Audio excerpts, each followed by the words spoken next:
Search me, O God, and know my heart.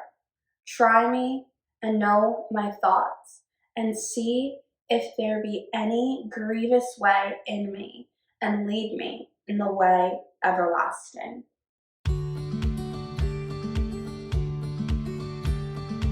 Hey guys, welcome back to my page, Fearfully and Wonderfully Made.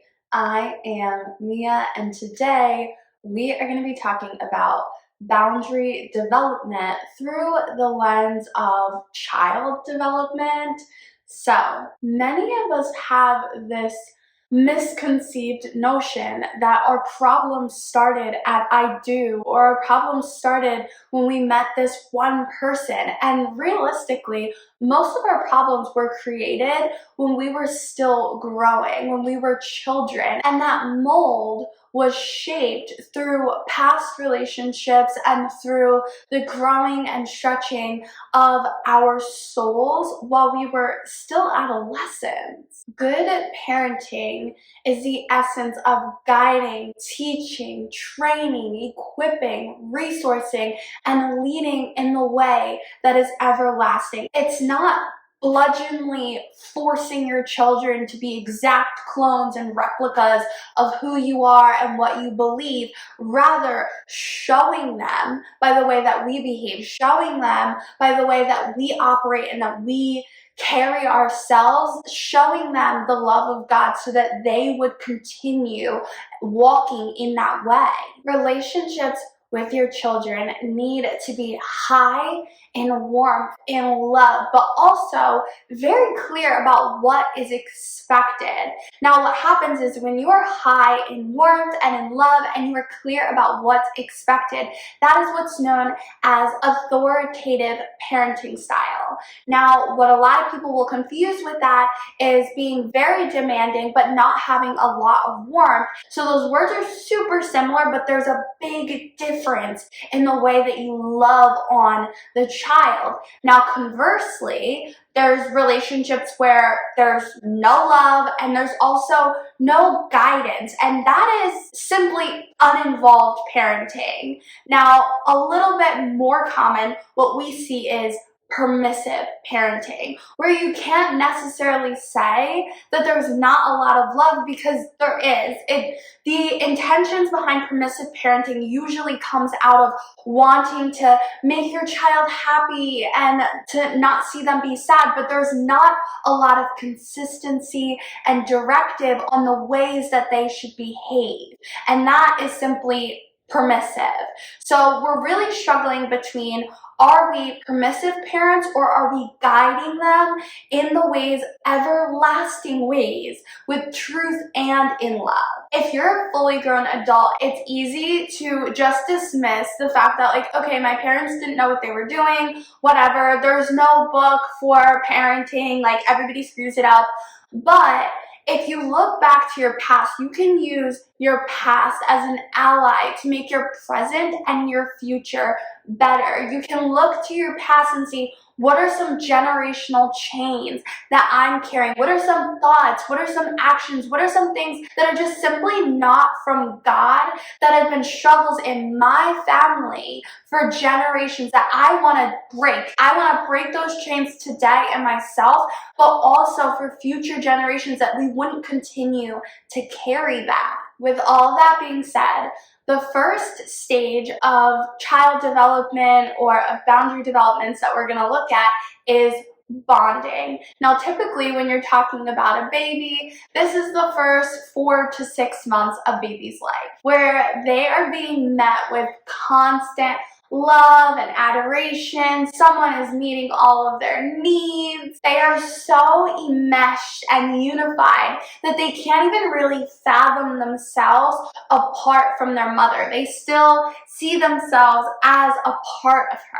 And we can look to our own lives and think, like, there are no boundaries apart from loving relationships. There are no way that boundaries will survive when we are afraid that we don't have people that love us, that will be there for us, that will meet our needs. We are designed for relationship. God says it is not good for man to be alone. But what happens when we lack confidence in the love in our life? Either A, we set limits and we risk losing our relationships. Now that looks like the dependency of a child. It looks like fear of isolation, fear of separation, not wanting to be separate from anyone, feeling that if I cry, if I express my needs, that I will be rejected, that I will be left alone. Or B, we don't set limits and then we are prisoners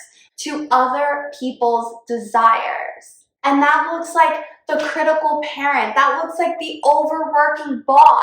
That looks like your tyrannical spouse. That looks like being overrun by the thoughts, by the desires, by the impulsions, by the misguided preconceptions of those around you because you are too afraid to set limits. So you don't, which leaves you victim to what anyone else says. And that's not how God desires for us to be loved. The goal of relationships is that we would be so loved that even when we are alone, even when we are separated, even when we are standing by ourselves, that our light from the inside would still shine, that we would still have a sense of being one, even when we are physically alone, that our love would be strong enough regardless of the circumstances.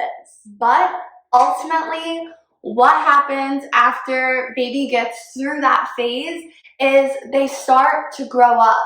They start to grow up, they start to separate, they start to individualize, and this process typically includes 3 separate phases that are all crucial and essential to becoming your own person. Think about it this way. If you were to buy a plot of land and it was covered in trees and brush, you need to cut out those trees, you need to cut out some of that brush first before you can start building your house. You need to determine what is not me before you can determine what is me. What I mean by that is that God calls for us to be set apart, to be separate, that our identity individually would be rooted in Christ, not in our parents, not in our grandparents, not in our pastors, that each individual would have his identity individually rooted in Christ. And the only instance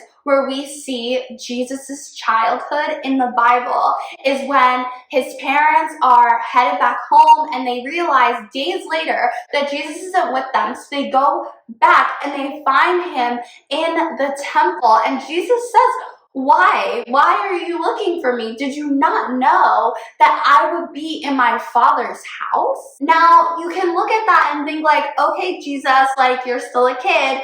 Or you can look at that and see Jesus is establishing the fact that even though he is a child of Mary and Joseph and those are his parents, he is establishing his identity, his priorities, his values separate from those of his parents. Now, the first stage of separation is what's known as hatching. So typically this happens around 5 to 10 months, and this is where baby doesn't want to be held anymore. They start crawling, they start exploring everything, touching, feeling, tasting, hearing, just being super involved in exploring everything. They are now creating some geographical boundaries, meaning away from mom. Now, in adults, what this looks like is when you are enmeshed in a relationship for those first 4 months and nobody in the world exists, that's bonding. But right after that, what happens in, of course, month 6 to 10 is you start hanging out with your friends, you start reaching out, you start exploring other things, you start trying new things with your partner. Maybe now you're actually eating things like tacos in front of them because they're messy, and you start exploring things a little bit more, but you're still super close-knit. Now, some issues that happen during the hatching phase is either A, it takes work. It takes work and it's annoying, and that sounds like, babies getting messy and they're touching everything and they're getting their grubby little fingers all over everything, and it takes a lot longer to explore things and to stop and to let them look at things and to let them do their own thing. It just is a lot more energy than when they were just kind of like little blobs hanging around and you could kind of like do whatever. Now they're more of an inconvenience. So often what happens is, because it's an inconvenience, we don't allow them to hatch because we don't have time to let them explore. Another common problem is that we haven't hatched ourselves. So this looks like a super attached mom who does not want to be separate from baby at all. They're constantly squiggling, constantly wanting to get down and try everything. But this is like that person that's like, let me have them, let me have them, let me hold them. Like, even when the child wants to explore their independence, mom is just like, no. Not gonna happen. You need to be with me, and you don't allow them to have their own me time. And this happens in relationships with adults where we don't want to let each other go, where we're in that bonding and they're so enmeshed that when they start like trying to hang out with friends, trying to go out, trying to do things separate, it's like, no, I want to do everything together. Every single moment and opportunity that I have outside of work, I want to be spending with you. And it doesn't allow for individualization, which is still necessary in all relationships. So the second stage is then what's known as practicing. Now, practicing happens typically from 10 to 18 months. And what makes practicing different from hatching is that while you're hatching, it's still super overwhelming. Like I said, there's still that tendency to be super bonded together. There's none of that. Like, the child is now fully aware that they are an individual outside of mom, and a lot of their actions and a lot of the things that they're doing during this stage when they're practicing their independence is away from mom. This is when the baby is in danger. This is when you see them starting to walk, when you see them starting to try the stairs. This is when they're putting forks in the electrical outlet, or maybe just their slimy little wet fingers. They're shoving into everything that might electrocute them. This is when they're pulling the dog's tail or slapping the cat in the face. This is when they're just testing the boundaries of everything. Now, in adults, this looks like Mr. Fun Guy, who's always doing something crazy. He is stuck in this unrealistic, grandiose, irresponsible bubble that no one wants to pop because he's so fun. Now, the commonality between Mr. Fun Guy and baby is they don't feel like life is gonna catch up with them, and ultimately, life always catches up. And yeah, for the time being, mom gets to be the wet towel or the damper or the mean one who says you can't do this or you can't do that, and other people might let them. Grandma or friends might be encouraging this behavior because, they want to be fun, they want to just be in it. And then there's the people in your life that are steering you and guiding you and leading you, and those people are perceived as just like annoying. So the encouragement here, or more like the guidance in this season with children but also with adults, is that you want to take delight in the things that the people you love take delight in. But with everything, there are bounds. So if you're looking at a baby, like, yes, we can enjoy jumping on the bed, but we can't be the permissive parent that's letting you jump all over the bed when there's coffee and all my work papers are here and you're just jumping all over the bed whenever, wherever, and there are no bounds to it. You can just do whatever, whenever. But we also can't be a super authoritative parent that says, no jumping on the bed ever, don't even think about it, no, because I said so. Okay, no fun. But what we can do is say, all right, Now is a fun time to jump on the bed. There's nothing on it. It's safe. We can put some pillows on the end and we can have fun time as a family. I can delight in the things that you enjoy. When you're in relationships, yes, we can have us time, but we can also have me time. We can also have friends time. And this isn't just like super like all the time I'm going to be hanging out with my friends and basically all the other times I'm going to just be hanging out by myself and we have no time together at all. But it also can't be we're together all the time, so I have no individual time to be in the Word, to spend time with God, to just decompress and spend time alone. I can't hang out with friends. Both ends of those spectrums are not healthy, but I can delight in the things that you delight in. I can delight in you spending time with friends. I can delight in you taking time to take care of yourself. Those things are essential for you, and I delight in things that are essential for you. Now, the last stage is what's known as rapprochement.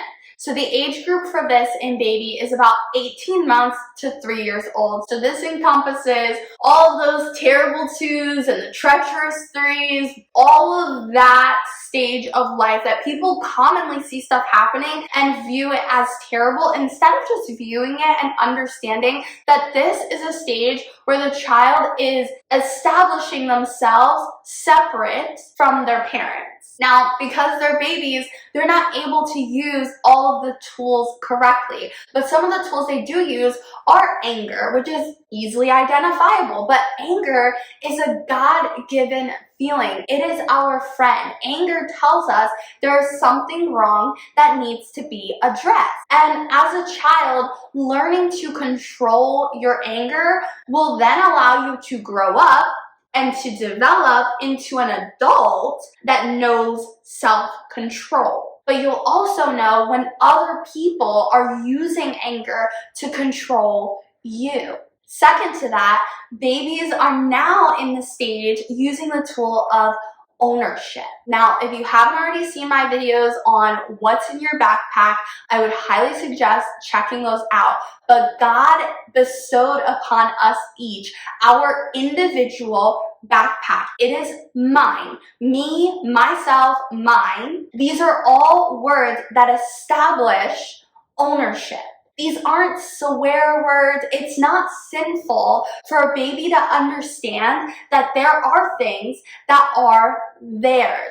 Because when you don't understand that there are just some things that are yours, it makes it then hard for them to grow up into adults that understand ownership and responsibility. If everything is shared, then who's responsible for it? Children need to learn sacrificial love. I'm not saying that they shouldn't be sharing, because I do believe sharing is caring, but at the end of the day, to completely disavow establishing ownership on things is not wise, and it's not training the child in the ways of God, because at the end of the day, there are things that are simply our responsibility. Our words, our behaviors, our feelings are our responsibility, and a child needs to learn that they have to take care of the things that are their responsibility, and they need to be able to do that, and they need to be able to do that successfully, and they need to be able to come out of a place of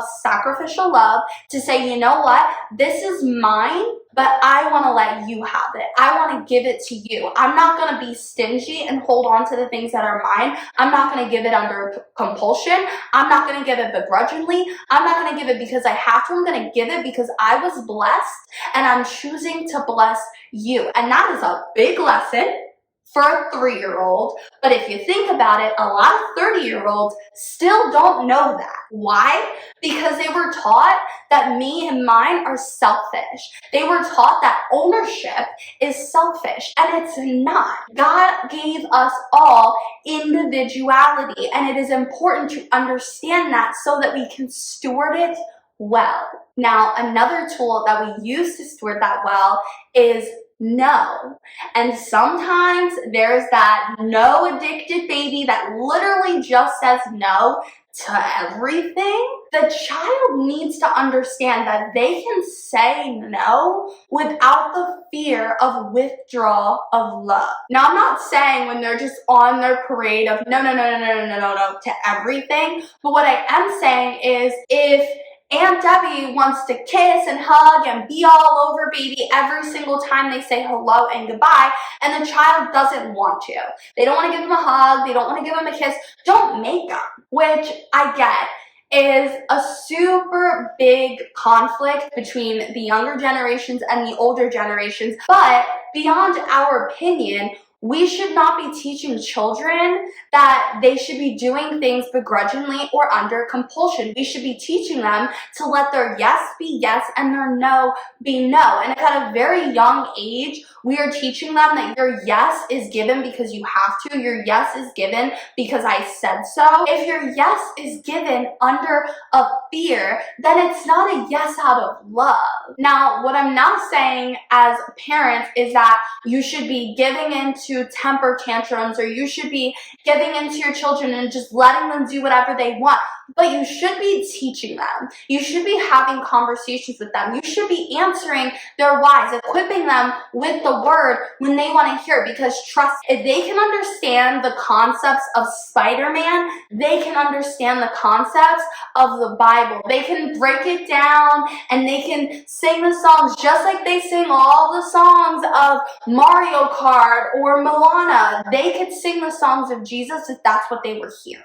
Now, straight from the book, there are 3 things by the end of 3 years old that all children should have the ability to do. So the first is the ability to be emotionally attached to others, yet without giving up a sense of self and one's freedom to be apart. 2, the ability to say appropriate no's to others without fear of loss of love.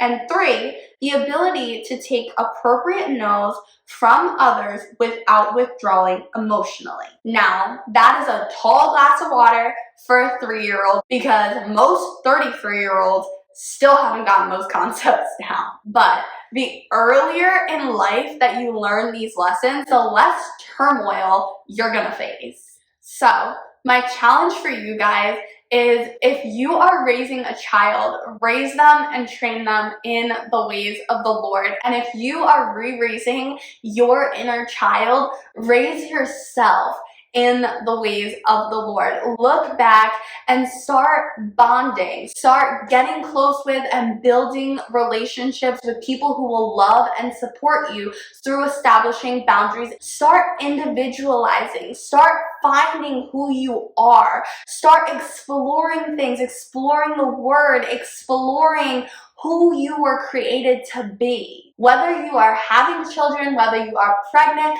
whether you are not going to have children for years, generations will be changed by your decision to be different, to do things differently. You do not have to be a slave to what you've known. You can choose to expand your mind. You can choose to grow in the knowledge and in the word of Jesus Christ.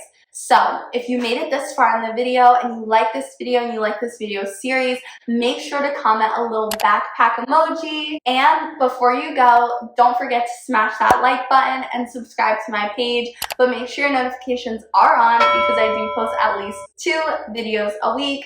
But until then, be blessed and I'll see you guys next time.